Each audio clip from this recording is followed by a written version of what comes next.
கால்கோள் விழாவை நாங்கள் நடத்தினோம். ஆனால் அந்த வளைவு என்பது போடுவதற்கு அரசாங்கத்தில் அனுமதி பெற்று தான் செய்ய வேண்டும். கடந்த கால ஆட்சியாளர்கள் அதை பற்றி கண்டுகொள்ளவில்லை.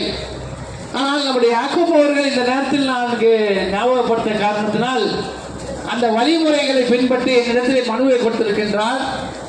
அந்த வழிமுறைகளை பின்பற்றி அதற்கு ஆயத்தமான என்கின்றேன்.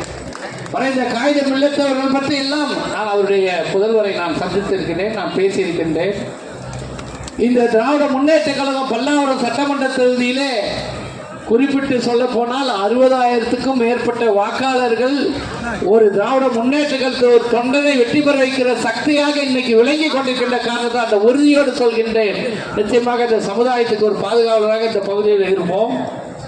அது மட்டுமில்லாமல் அந்த வளைவு கொண்டு வருவதற்கு எப்படி முறையாக செயல்படுத்த முடியுமோ அந்த முறையாக செயல்படுத்த தெரிவித்துக் கொள்கின்றேன்.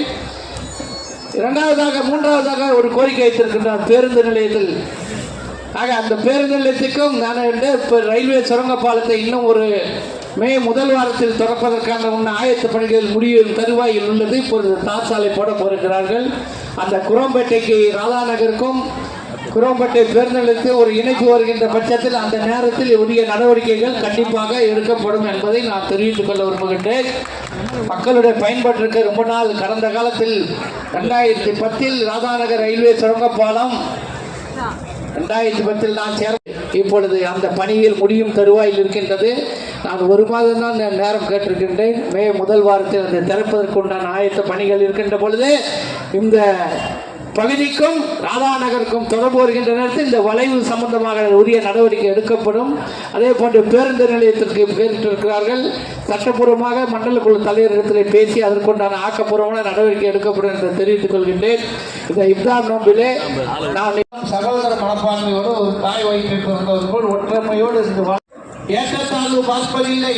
தமிழ்நாட்டில் பொறுத்தவரைக்கு இந்தியாவிலே மாநிலங்கள் இருக்கின்றன. இஸ்லாமியர்கள் எவ்வளவுப்பட்ட நிலைமைகள் நடந்து கொண்டிருக்கின்றது. நோம்பிலே கலந்து கொண்டிருக்கின்ற கடந்த 2 நாட்களுக்கு முன்பாக நம்முடைய யாக்கூப் அவர்கள் கோரிக்கை வைத்தார்கள். இஸ்லாமியர்களுக்கு ஒரு ஆட்டுத்தொட்டி மைதானம் வேண்டும். அதுக்கு என்ன கூட கேட்டேன், 30 அல்லது 31 என்று கூட கேட்டேன். 30 என்று சொல்கிறார்கள். ஆனால் அரசு விடுமுறையிலே 31 என்றும் குறிப்பிட்டிருக்கிறது. எப்படி இருந்தாலும் இந்த சமுதாயத்தில்